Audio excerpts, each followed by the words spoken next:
The Superstar Shakeup edition of SmackDown Live took place in Montreal, Quebec, Canada tonight for the second consecutive night of the Shakeup.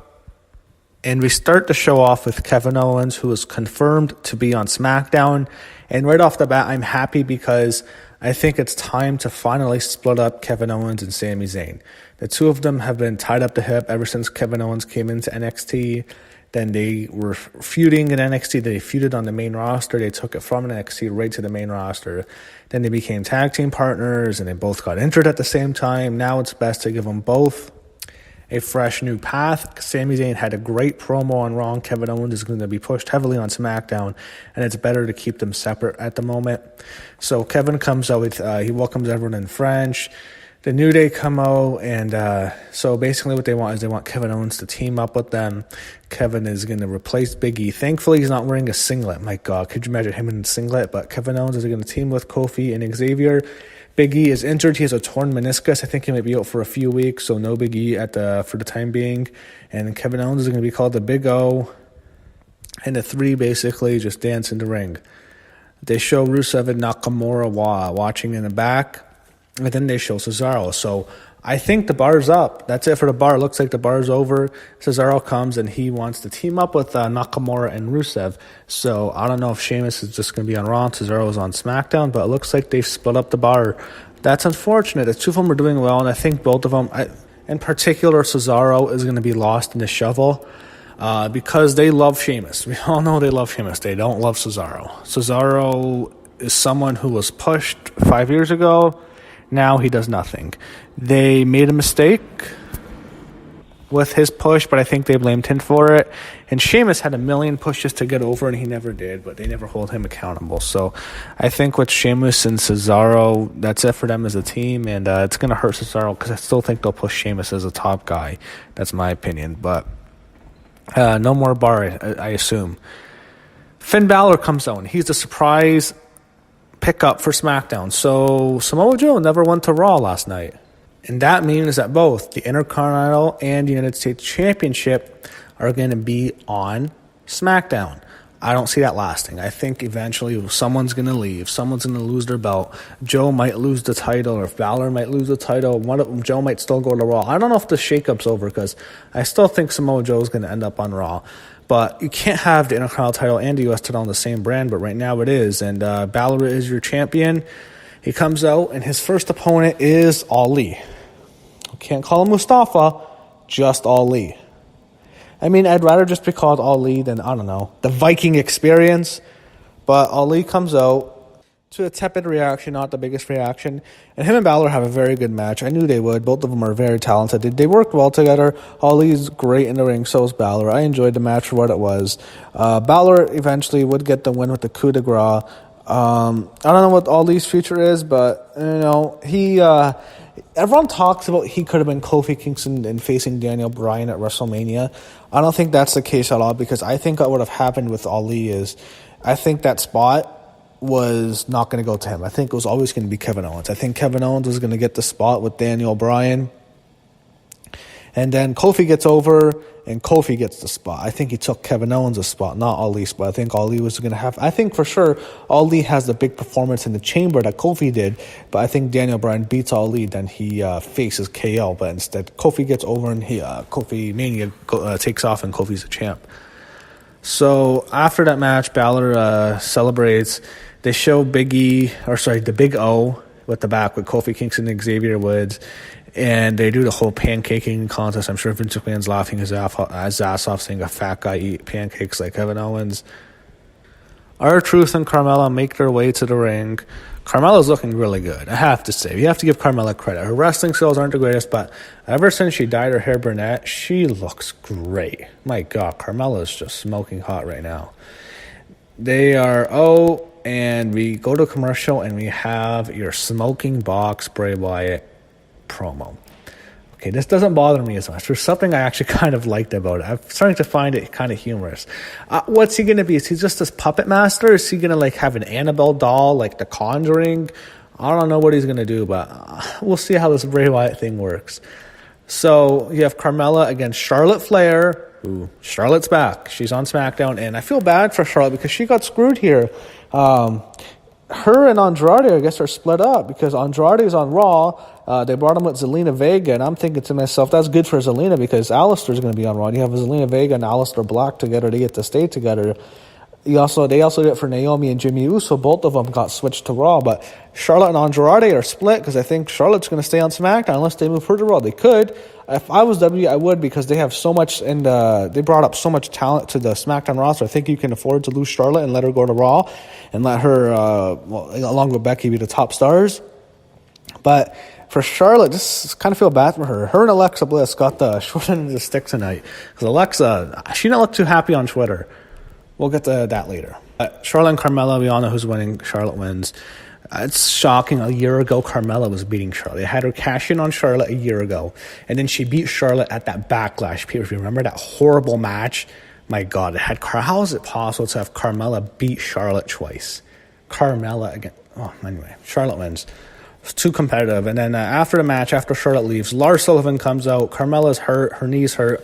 Lars Sullivan kills R-Truth.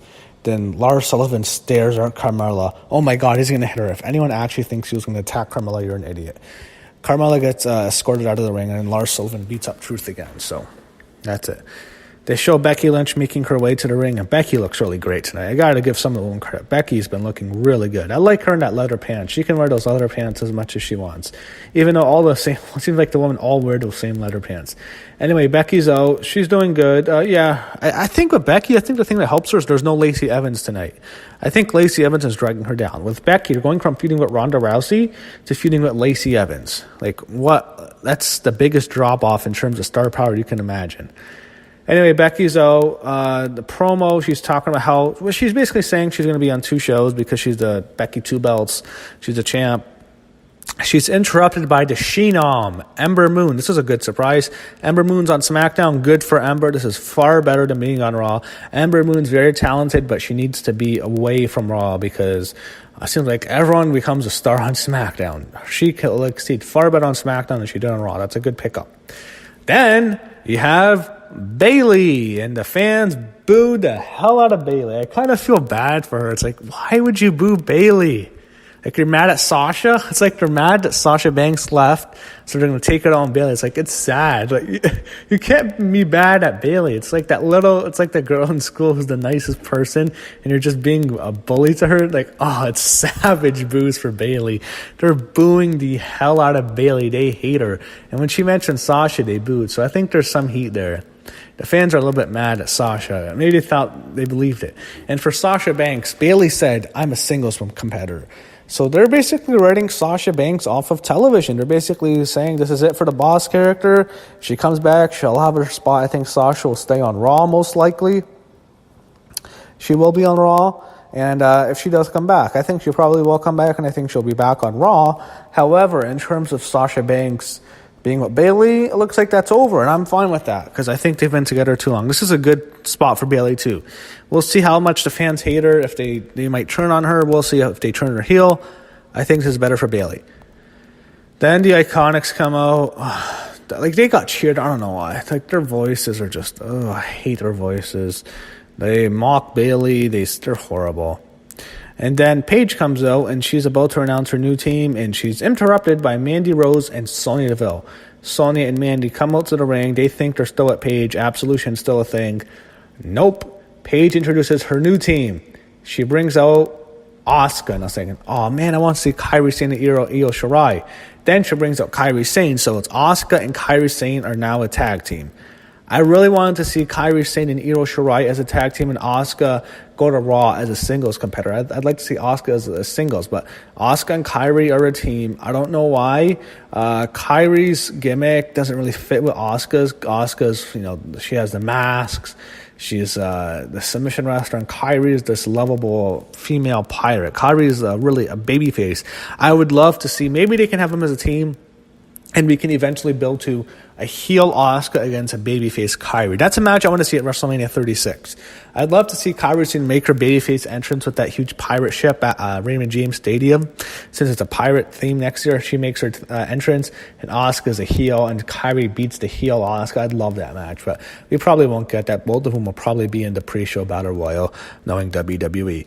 But we have Kairi Sane and Asuka are a team. They're going to be managed by Paige. I think Paige is already going to hurt them, but she's making them less cool, I have to admit. I hope they get rid of Paige already. But Asuka and Kairi are a team. I think they'll probably get the tag team titles. It shouldn't be too long of a reign. And I'm sure Sasha's fierce because I think she would have loved the idea of Sasha and Bayley against Kairi Sane and not Io Shirai, Asuka. So you have an 8-woman tag. They had a huge brawl. Becky walks away like she's just watching, even though she's supposed to be the man. They've done a bad job booking Becky. Anyway, you have Bayley, Asuka, Kyrie, and Ember against Sonya Deville, Mandy Rose, Peyton Royce, and Billie Kay. Babyfaces get the win. You have Kyrie Sane hit Billie Kay. She hits the elbow drop and gets the win. So that's it. You have... I think it was Peyton Royce. I don't even remember. One of the Iconics got pinned. And you have the Iconics losing 2 nights in a row. So the Tag Team Championships are already a joke. Justify Sasha Banks leaving. And I think Sasha, I don't know. She's interesting. It seems like they're writing off Sasha's character. And that's not good if you're a Sasha fan, if you want to see her in WWE, because that's how it seemed like. It seemed like that's it. All right, Sasha. Bayley's a singles wrestler. You don't have to mention Sasha anymore. They've written her off, and she's gone. They show Lars Sullivan. They show the Hardy Boys doing a horrible selfie promo. It sucks. They show the Big O. The Big O is in gorilla position. He does the whole Big E on the mic thing. I've always wanted to see Big E do that for real. They've never showed that, but he does the Big E. Don't you dare be sad. It was really good. He comes out with the New Day. Then we go to a commercial, and we come back. We see Buddy Murphy, and he is officially on SmackDown. He's the newest member of SmackDown Live. Sorry, Alexa Bliss. Sorry, Charlotte. You don't get to stay with your boyfriends. Alexa didn't seem too happy on Twitter. I saw some of her tweets. She's mad because her and Ember Moon are actually best friends. I didn't know that. But her and Ember are really close, and she lost Ember. She can't travel with her anymore because Ember is on SmackDown. Alexa's staying on Raw. She didn't come out. And then she lost her boyfriend, Buddy Murphy. It's weird. She's very secretive of that relationship. She doesn't post it on social media, but she's with Buddy Murphy. They're engaged, and she's going to be off the road with him because Buddy Murphy is now on SmackDown and Alexa's on Raw. So maybe she can make up with Sasha and they can stay at home because she might not be too happy with the way they're with the way they booked her. I actually kind of feel bad for her because they didn't mess with the other one, but they did it to her and Charlotte for some reason. I don't think they'd be too happy about this. Maybe Charlotte might still go to Raw, but I think Alexa's for sure staying on Raw.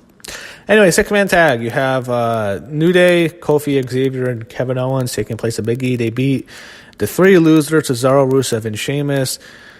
Owens got the win, so I think they're building to Owens and Kofi, maybe at Money in the Bank. That'll be Kofi's. That's a good first opponent for Kofi Kingston. Good way to start. That's a good opening match, and I think that's a feud he'll probably win. So I think Kofi might get a decent ring, so I think he'll probably beat Kevin Owens at the Money in the Bank if that's their first feud. Then you have Vince McMahon coming out, and it's his big announcement, the monumental edition of SmackDown Live. It's a huge free agent signing. They're going to bring in someone. It's the biggest part of the Superstar Shakeup. Vince McMahon brings in the newest member of the SmackDown roster, Elias. It's all a swerve. It's going to be Roman Reigns. I think they knew if Vince introduced Roman would be booed. Elias comes out. Roman interrupts him. Roman beats down Elias, gives him a Superman punch. Gives Vince McMahon the Superman punch. They're really trying to get Roman over here. He gives Elias a spear. He got a mixed reaction. There was some boos, and there was some cheers, and there was some boos again. It was pretty mixed.